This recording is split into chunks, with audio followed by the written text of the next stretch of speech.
നമസ്കാരം. ഒരു വലിയ വാർത്തകളാണ് ഇന്ന് കേരളം കണ്ടത്. ഇന്നലെ മുതൽ ആ വാർത്ത പ്രചരിക്കുന്നുണ്ട്. ആ വാർത്തയ്ക്കൊരു കൃത്യതയോടുകൂടി മറുപടിയുമായാണ് റിപ്പോർട്ടർ TV MD ആൻഡോ അഗസ്റ്റിൻ രംഗത്ത് വന്നത്. ഫുട്ബോളിൻ്റെ ഇതിഹാസം എന്നറിയപ്പെടുന്ന മെസ്സി അടക്കമുള്ള അർജൻറ്റീന ടീം കേരളത്തിലേക്ക് വരില്ല എന്ന രീതിയിൽ പ്രചരിക്കുന്ന വാർത്തകൾ കൃത്യമായി മറുപടിയുമായാണ് ഇദ്ദേഹം വന്നിരിക്കുന്നത്. നമുക്കറിയാം, മെസ്സി വരുന്നതുമായി ബന്ധപ്പെട്ട് കുറേ നാളുകളായി വലിയ വിവാദങ്ങൾ. ഇതിനു മുമ്പ് മെസ്സി വരില്ല, അവർക്ക് പണം അടച്ചിട്ടില്ല എന്നൊക്കെയാണ് വന്നിരുന്നത്. ഇത് ക്ലിയർ ചെയ്യുകയും 130 കോടി രൂപ നൽകിയിട്ടുണ്ടെന്നും എന്ന് ആൻഡോ അഗസ്റ്റിൻ പറയുകയുണ്ടായി. അതുകൊണ്ട് തന്നെ മെസ്സി വരും എന്ന് തന്നെ വിശ്വാസത്തിലാണ് ഇവർ. മെസ്സി വരില്ല എന്ന് ഇതുവരെ രേഖാമൂലം ഇവർക്ക് മറുപടി ലഭിച്ചിട്ടില്ല എന്ന് പറഞ്ഞു. കൃത്യമായ തെളിവുകളുടെ അടിസ്ഥാനത്തിൽ തന്നെയാണ് അദ്ദേഹം അവിടെ പണം ലഭിച്ചുവെന്നും ആ പണം ലഭിച്ചപ്പം ഉള്ള കാര്യങ്ങളെല്ലാം വാർത്താസമ്മേളനത്തിൽ അവരുടെ മെയിൽ ഉൾപ്പെടെ പറഞ്ഞുകൊണ്ടാണ് വാർത്താസമ്മേളനം നടത്തിയത്. അദ്ദേഹം കൃത്യമായി കാര്യങ്ങൾ പറയുന്നുണ്ട്. ആ കാര്യങ്ങൾ 130 കോടി രൂപയ്ക്ക് മേലെ അടച്ചിട്ടുണ്ട്. ഞാൻ പറയുന്നത് ഈ പണം അടച്ചതിൻ്റെ അല്ല പ്രശ്നം. ഞാൻ പറയുന്നത് അതിന് നമുക്ക് രേഖകളുണ്ട്. നമ്മൾ ഇന്ത്യയിലേക്ക് അയച്ച രേഖകളുണ്ട്, എഗ്രിമെന്റ് ഉണ്ട്. അത് അവരുടെ ബാങ്കിലേക്കാണ്. ആ ബാങ്ക് കൺഫർമേഷൻ നടത്തിയിട്ടുണ്ട്. അർജന്റീന ഫുട്ബോൾ അസോസിയേഷൻ അവരുടെ പ്രസിഡന്റ് കൺഫേം ചെയ്തിട്ടുണ്ട്. എല്ലാം ഉണ്ട്. പക്ഷേ ഈ 150 കോടി രൂപ ചെറിയ പൈസയാണോ? ചെറിയ പൈസയാണോ? അത് ആരെ വിശ്വസിച്ച് അയക്കുന്നത്? ഈ ഒന്നാമത് വിന്നിങ് ചെയ്തൊരു പാർട്ടി കമ്പനീനെ വിശ്വസിച്ചിട്ടും ആ ഒരു ഫുട്ബോൾ അസോസിയേഷൻ വിചാരിച്ചിട്ടാണ് അടയ്ക്കുന്നത്. അപ്പൊ അതില്ല എന്ന് നമുക്ക് പറയാൻ പറ്റുമോ? അവർ വാങ്ങിയിട്ടുണ്ട്. അത് വാങ്ങിയവർ കൺഫേം ചെയ്തിട്ടുണ്ട്. എന്തുകൊണ്ട് വരുന്നില്ല എന്ന് ചോദിച്ചാൽ ഞാൻ നേരത്തെ പറഞ്ഞതിനാണ് ഈ കാര്യം. കേരളത്തിൽ ഇന്ത്യയിലെ പൊട്ടൻഷ്യൽ അവർ മനസ്സിലാക്കി. ഇന്ത്യയിൽ നിന്നും നല്ല രീതിയിൽ കോൾ അവിടേക്ക് ചെല്ലുന്നുണ്ട്. ഞങ്ങളുടെ കമ്പനിക്ക് സ്പോൺസർഷിപ്പ് ആവാൻ പറ്റുമോ? ഞങ്ങളുടെ കമ്പനിക്ക് സ്പോൺസർഷിപ്പ് ആവാൻ പറ്റുമോ? ചെറിയ ഏജൻസികൾ അവരെ ബന്ധപ്പെടുന്നുണ്ട്, വലിയ ഏജൻസികൾ അവരെ ബന്ധപ്പെടുന്നുണ്ട്. ഇന്ത്യയിലെയും ഇന്ത്യക്ക് പുറത്തുള്ള GCC കൺട്രീസിലുള്ള മെയിൻ സ്പോൺസർ കമ്പനികൾ അവരെ ബന്ധപ്പെടുന്നുണ്ട്. ഇവരെയൊക്കെ ബന്ധപ്പെട്ട് അവരെ വിളിച്ചിട്ട് 100-150 കോടിക്ക് ഓഫർ ചെയ്യുന്നുണ്ടാവും. ഇപ്പം അതാണ് ചെയ്തുകൊണ്ടിരിക്കുന്നത്. അപ്പോൾ ഇവര് കേരളത്തെ ഒരു സൈഡ് ലൈൻ ചെയ്തിട്ട് ഈ സംവിധാനമായി മുന്നോട്ട് പോകാൻ കഴിയില്ല. ഞാൻ പറയുന്നത് ഇനി അങ്ങനെ ഉണ്ടെങ്കിൽ തന്നെ നമ്മളോട് പറയണ്ടേ, നമുക്കിതിനൊരു ധാരണ വേണം. നിങ്ങളുടെ കഴിഞ്ഞിട്ട് ഞങ്ങൾ ഈ 2-3 സൈൻ ചെയ്ത് മര്യാദയാണ്, നമുക്കത് അംഗീകരിക്കാം. അവർക്ക് പൈസ ഉണ്ടാക്കുന്നത് നമുക്ക് തെറ്റൊന്നുമില്ല. നമ്മളെ സംബന്ധിച്ചിടത്തോളം അവർ പൈസ ഉണ്ടാക്കുന്നത് നമുക്ക് എന്താ ബുദ്ധിമുട്ട്? അവർ കഷ്ടപ്പെട്ട് ജയിച്ചു വന്ന ടീമാണ്, അവരുണ്ടാക്കിക്കോട്ടെ. പക്ഷെ നമ്മളെ സംബന്ധിച്ചിടത്തോളം നമ്മളോട് ഇന്റിമേറ്റ് ചെയ്തിട്ട് വേണ്ട ഇത് ചെയ്യാൻ വേണ്ടിയിട്ട്. അല്ലെങ്കിൽ അത് കരാറിലെങ്ങനെ അല്ലേ? ഇനി വരുന്നോ ഇല്ലയോ എന്നുള്ള കാര്യം അറിയാൻ പോലും ഒരു എഗ്രിമെന്റ് വെച്ച പാർട്ടി, ഒരു എഗ്രിമെന്റ് വെച്ച പ്രസിഡന്റ് സെക്രട്ടറി നമ്മളോട് വരുമോ ഇല്ലയോ എന്ന് പറയേണ്ട മര്യാദ പോലും ഇല്ലെങ്കിൽ പിന്നെ എന്ത് ചെയ്യാൻ പറ്റും അതിന്റെ കാര്യത്തിനകത്ത്? 2026 ലോകകപ്പിന് ശേഷം വരാമെന്നാണ് അവർ അറിയിച്ചിരിക്കുന്നത്. ലോകകപ്പിന് മുമ്പ് വരണമെന്നാണ് ഇവരാവശ്യപ്പെട്ടിരിക്കുന്നത്, റിപ്പോർട്ടർ TV ആവശ്യപ്പെട്ടിരിക്കുന്നത്. കേരള സർക്കാരും ആ ആവശ്യമാണ് മുന്നോട്ട് വെച്ചതെന്നാണ് അദ്ദേഹം പറയുന്നത്. അവിടെ ഏറ്റവും നമ്മൾ എടുത്തു കാണേണ്ടത് 2026 ലോകകപ്പിന് ശേഷം വരാമെന്നാണ് അവർ അറിയിച്ചത്. അതിനോട് യോജിപ്പില്ല. മെസ്സിയും സംഘവും വരികയാണെങ്കിൽ ഈ വർഷം തന്നെ വരണം. അതേസമയം ഒക്ടോബർ-നവംബർ മാസത്തിൽ വരാൻ കഴിയില്ലെന്ന് ഔദ്യോഗികമായി അറിയിപ്പ് ലഭിച്ചിട്ടുമില്ല എന്നാണ് ആൻഡോ അഗസ്റ്റിൻ പറയുന്നത്. അങ്ങനെ ഒരു അറിയിപ്പ് ലഭിച്ചിട്ടില്ല. നിയമത്തിന് അനുസരിച്ച് മാത്രമേ മുന്നോട്ട് പോകാൻ കഴിയൂ, ഇദ്ദേഹം വ്യക്തമാക്കുന്നു. അതോടൊപ്പം പണം വാങ്ങി വരാൻ കഴിയില്ലെന്ന് പറയുന്നത് ചീറ്റിംഗ് ആണ്. കൃത്യമാണ്, പണം വാങ്ങിയതിനു ശേഷം വരില്ല എന്ന് പറയുന്നത് ചീറ്റിംഗ് ആണ്. അവിടെയാണ് ഏറ്റവും വലിയ പോയിന്റ്. പണം വാങ്ങുന്നതിന് മുൻപോ ഇക്കാര്യത്തിൽ വ്യക്തത വരുത്താം. എന്നാൽ പണം വാങ്ങിയ തീയതി ഉറപ്പിച്ച ശേഷം വരാൻ പറ്റില്ല എന്ന് പറയുന്നത് ശരിയായ നടപടിയല്ല എന്നാണ് ആൻഡോ അഗസ്റ്റിൻ പറയുന്നത്. കൃത്യമാണ്. പണം വാങ്ങി വെച്ചതിന് 130 കോടി എന്ന് പറയുന്നത് നിസ്സാരമല്ല.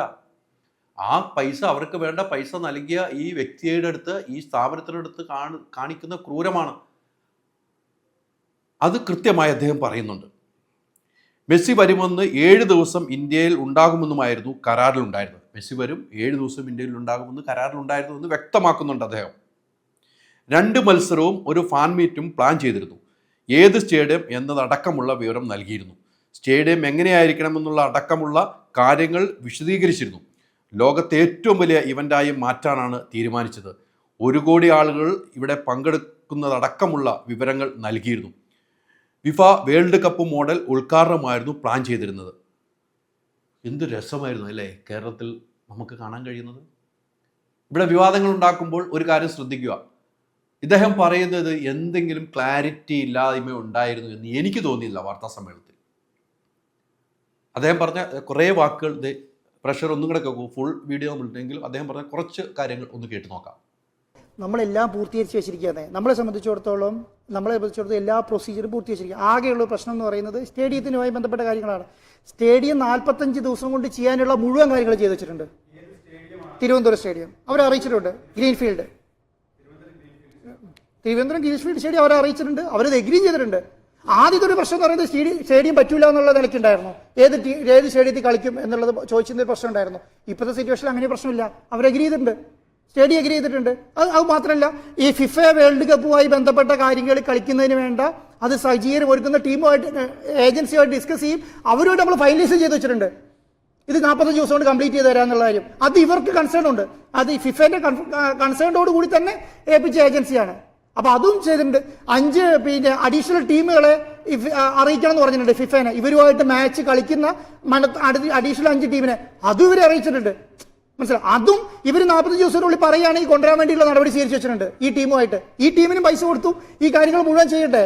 ഇതൊക്കെ നമ്മൾ ചെയ്തതിന് ശേഷം പറയുകയാണ് ഞാൻ പറയുന്നത് അവരതിന് അവരൊരു കളിയിൽ ഞാൻ മറ്റുള്ള രാജ്യങ്ങളുമായിട്ട് ഡിസ്കസ് ചെയ്യുമ്പോൾ മനസ്സിലായ ഒരു കാര്യം, നമ്മൾ വിചാരിച്ചിരുന്നത് ഇതൊരു വലിയ ലോകകപ്പ് നേടിയ രാജ്യമാണ്, ലോകകപ്പ് നേടിയ കമ്പനിയാണ്, ഇവർ എല്ലാ കാര്യങ്ങളുമായിട്ട് വൃത്തിയായിട്ട് കൈകാര്യം ചെയ്യും എന്നുള്ളതായിരുന്നു വിചാരിച്ചിരുന്നത്. പക്ഷെ ഞാൻ വിചാരിക്കുന്നത് ഇവർ എല്ലാ ലാഘവത്തോടു കൂടിയാണ് കാണുന്നത്. വളരെ ലാഘവത്തോടു കൂടിയാണ്. ചൈനയായിട്ട് പോയി ഡിസ്കസ് ചെയ്യുന്നു, അവരുടെ കാര്യങ്ങൾ ഇടുന്നു, അത് ഇടയ്ക്ക് അങ്ങ് ഇടുന്നു. അത് കഴിഞ്ഞ് അങ്കോളയായിട്ട് ഡിസ്കസ് ചെയ്യുന്നു, അവിടെ പോകുന്നു, അവിടെ അങ്ങോട്ട് ഇടുന്നു. അത് കഴിഞ്ഞിട്ട് സ്പോൺസർമാരുമായിട്ട് സൈൻ ചെയ്യുന്നു, സ്പോൺസർമാർ പൈസ മേടിക്കുന്നു. അത് കഴിഞ്ഞിട്ട് പിന്നെ വിളിച്ചതിന്റെ ഫോൺ എടുക്കും, നിങ്ങൾ ഇട്ടോ പൊടുത്തോ ചെയ്തോ എന്നൊക്കെയാണ് പറയുന്നത്. AFന്റെ സാധനം യൂസ് ചെയ്തോ. ഇവിടെ മറ്റൊരു പ്രധാനപ്പെട്ട കാര്യം അദ്ദേഹം പറയുന്നത്, ഇന്ത്യയിൽ നിന്നും ഒരുപാട് കോളുകൾ സ്പോൺസർഷിപ്പ് ചോദിച്ച് അർജന്റീന ഫുട്ബോൾ അസോസിയേഷനിലേക്ക് ചെല്ലുന്നുണ്ട്. അതുകൊണ്ടായിരിക്കാം ഇത്രയും വൈകുന്നത്. അത് പ്രധാനപ്പെട്ട കാര്യമാണ്. ഇപ്പം മെസ്സിയെ കൊണ്ടുവരാൻ വേണ്ടി ഇതിനു മുമ്പ് കേരള സർക്കാരുമായി ബന്ധപ്പെട്ട് പല ഇവൻ്റ് ആൾക്കാരും വന്നിരുന്നു. പക്ഷേ ഒന്നും നടക്കാവുന്നപ്പോഴാണ് റിപ്പോർട്ട് ടി വിയുമായിട്ട് സഹകരിച്ച് റിപ്പോർട്ട് ടി വി ചെയ്യാമെന്ന് കൈകോർത്തതും. അതിനുശേഷം ഇത് വരുമെന്ന് ഉറപ്പായപ്പോൾ ഒത്തിരി ആളുകൾ അർജന്റീനയുമായിട്ട് സമീപിക്കുന്നുണ്ട്, മെസ്സിയുടെ ടീമുമായിട്ട് സമീപിക്കുന്നത്. മെസ്സിയുടെ ടീം എന്ന് പറയുമ്പോൾ അദ്ദേഹത്തിൻ്റെ അച്ഛൻ തന്നെയാണ് ആ കമ്പനി എന്നാണ് ഇദ്ദേഹം വാർത്താ സമ്മേളനത്തിൽ പറഞ്ഞത്, ആൻഡോ അഗസ്റ്റിൻ വാർത്താ സമ്മേളനത്തിൽ പറഞ്ഞത്. അപ്പോൾ സമീപിക്കും, അതാണ് അവർക്ക് ലാഭമെന്ന് തോന്നുന്നു. മറ്റൊരു പ്രധാനപ്പെട്ട കാര്യം പറയുന്നുണ്ട്, ഇന്ത്യയിൽ ഇപ്പോൾ വേറെ വാർത്ത പ്രചരിക്കുന്നു, ഡൽഹിയിൽ വരുന്നുണ്ട്, മറ്റു സ്ഥലങ്ങളിൽ വരുന്നുണ്ടൊക്കെ വാർത്തകൾ പ്രചരിക്കുന്നു, ചില ചാനലുകാർ പത്രങ്ങളൊക്കെ ആഘോഷിക്കുന്നുണ്ട്. അതിൽ കൃത്യമായി അദ്ദേഹം പറയുന്നത് ഇവിടുത്തെ കരാർ റിപ്പോർട്ടർ ടി വിയുമായി വെച്ചിരിക്കുന്ന കരാർ ലംഘനമായിരിക്കും അത്. അതുകൊണ്ട് മെസ്സി ഇന്ത്യയിൽ ഒരു സ്ഥലത്തേക്കും വരാൻ കഴിയില്ല. ഈ കരാർ ലംഘിച്ചുകൊണ്ട് വരാൻ കഴിയില്ലല്ലോ. അത് കൃത്യമായ കാര്യമാണ്.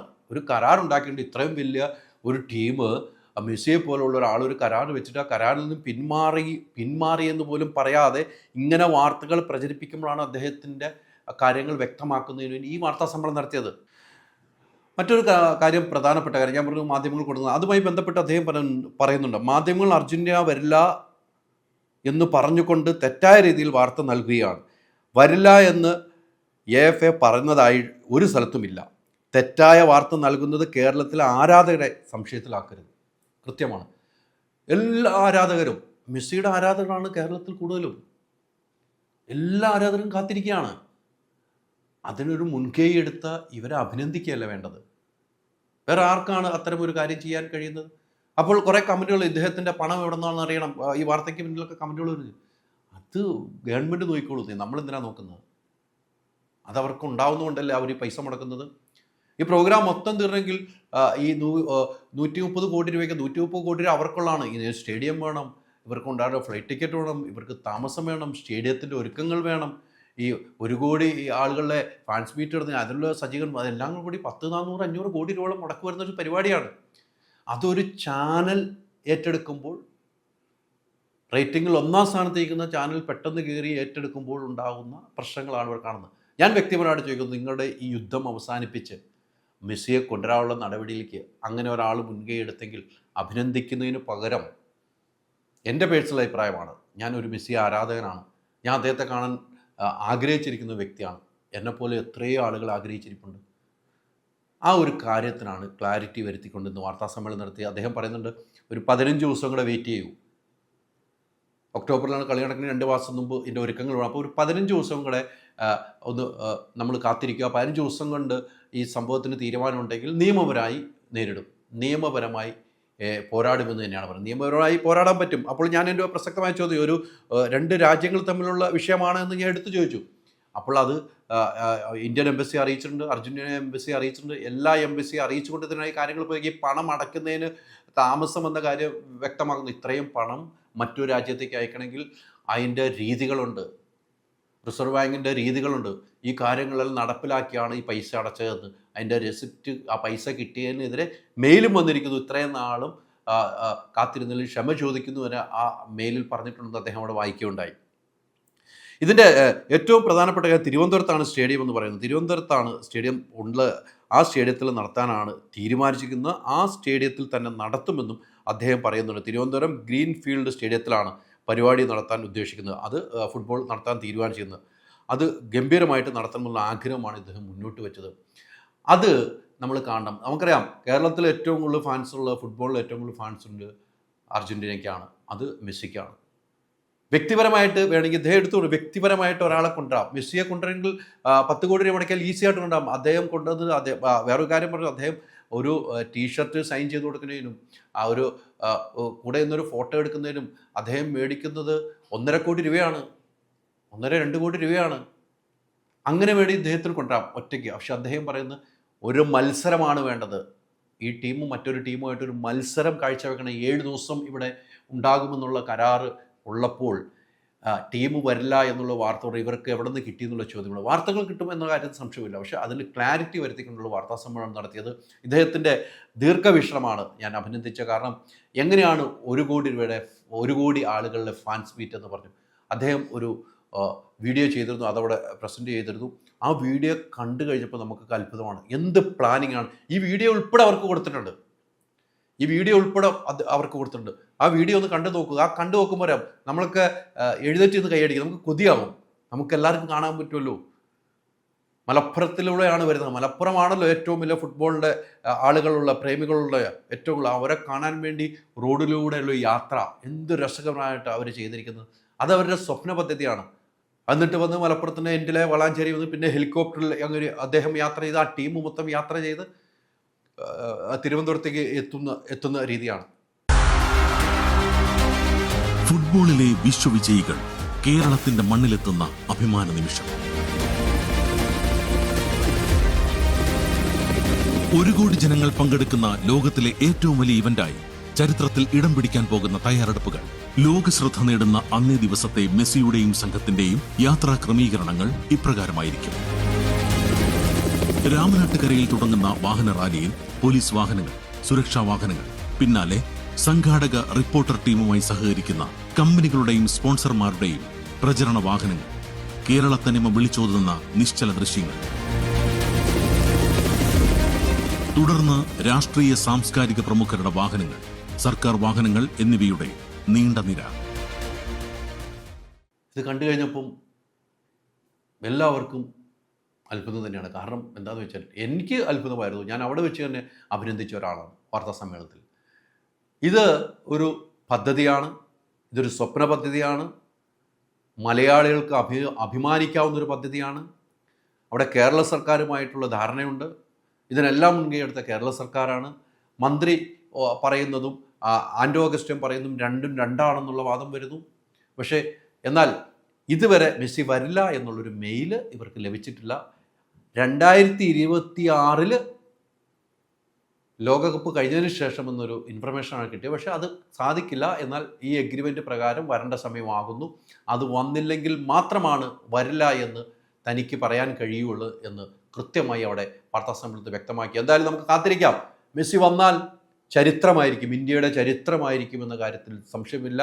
മെസ്സി വരേണ്ടതാണ്. ഇനി കരാർ ലംഘനം നടത്തിയാൽ നിയമപരമായി പോരാട്ടം നടത്തും. തങ്ങൾക്കുണ്ടായ നഷ്ടം നികത്താൻ ആരും നമ്മുടെ കൂടെ നിൽക്കേണ്ട കാര്യമില്ല എന്ന് അദ്ദേഹം വ്യക്തമാകും. തനിക്കുണ്ടായ നഷ്ടം ഞങ്ങൾ സഹിക്കുകയല്ല, ഞങ്ങളത് റിട്ടേൺ വാങ്ങുമെന്നും അദ്ദേഹം പറഞ്ഞു. എന്തായാലും മെസ്സിയെ കാത്തിരിക്കുന്നവരുടെ ആരാധകർക്ക് എനിക്ക് പറയാനുള്ളത്, ഇത്തരം കാര്യങ്ങൾ ചെയ്യുമ്പോൾ നമ്മൾ ഇവരുടെ കൂടെ നിൽക്കേണ്ടവരാണ്. നമ്മൾ നിന്നാലേ നമുക്ക് ഇവരെ ഈ മെസ്സിയെ കൊണ്ടുവരാനുള്ള നടപടി. അത് കേരള സർക്കാർ മുൻകൈ എടുക്കണം. കേരള സർക്കാർ സ്പോർട്സ് വകുപ്പ് മന്ത്രിയും എനിക്ക് തോന്നുന്നു ഇതിൻ്റെ MD ആയ ആൻഡോ അഗസ്റ്റ്യനും ഒരുമിച്ചൊരു വാർത്താ സമ്മേളനം നടത്തി ഇതിനൊരു ക്ലാരിറ്റി വരുത്തേണ്ട ഒരു സമയമായിരിക്കുന്നു എന്ന കാര്യത്തിൽ യാതൊരു സംശയമില്ല.